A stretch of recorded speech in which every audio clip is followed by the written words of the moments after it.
కోకాపేటలోని విశాఖ శారదా పీఠానికి చేరుకున్నారు మాజీ మంత్రి హరీష్ రావు. రాజశ్యామల అమ్మవారి ఆలయాన్ని ఖాళీ చేయించేందుకు రేవంత్ సర్కార్ ప్రయత్నిస్తోందని హరీష్ రావు ఆరోపించారు. గత బీఆర్ఎస్ ప్రభుత్వంలో ఆలయ నిర్మాణానికి 2 ఎకరాల స్థలం కేటాయించామని హరీష్ రావు గుర్తు చేశారు. దేవాలయ స్థలాన్ని లాక్కునేందుకు ప్రభుత్వం పోలీసులను ప్రయోగించిందని మండిపడ్డారు. పీఠ నిర్వాహకులను భయాందోళనకు గురి చేస్తున్నారని హరీష్ రావు ఆగ్రహం వ్యక్తం చేశారు. దేవాలయాలపై కాంగ్రెస్ ప్రభుత్వం కక్ష సాధింపు చర్యలకు దిగుతున్నారని హరీష్ రావు ఆరోపించారు.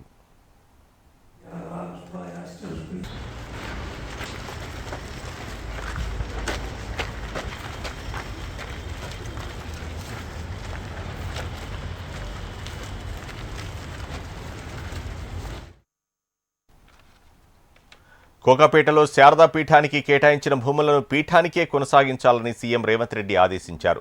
జలమండలికి శారదా పీఠం భూముల కేటాయింపు రద్దు చేయాలని అధికారులను ఆదేశించారు. పీఠం భూముల్లో జలమండలి చేపట్టిన నిర్మాణ పనులను శారదా పీఠం ప్రతినిధులు సీఎం దృష్టికి తీసుకువచ్చారు. దీనిపై ఉన్నతాధికారులతో చర్చించిన సీఎం రేవంత్ రెడ్డి అక్కడి తాజా పరిస్థితిని అడిగి తెలుసుకున్నారు.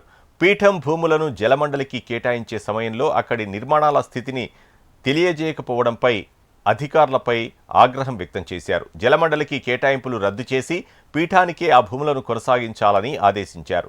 మంత్రి శ్రీధర్ బాబును కలిసి నిర్మాణాలు, ఇతర పరిస్థితులను వివరించాలని శారదాపీఠం ప్రతినిధులకు సూచించారు.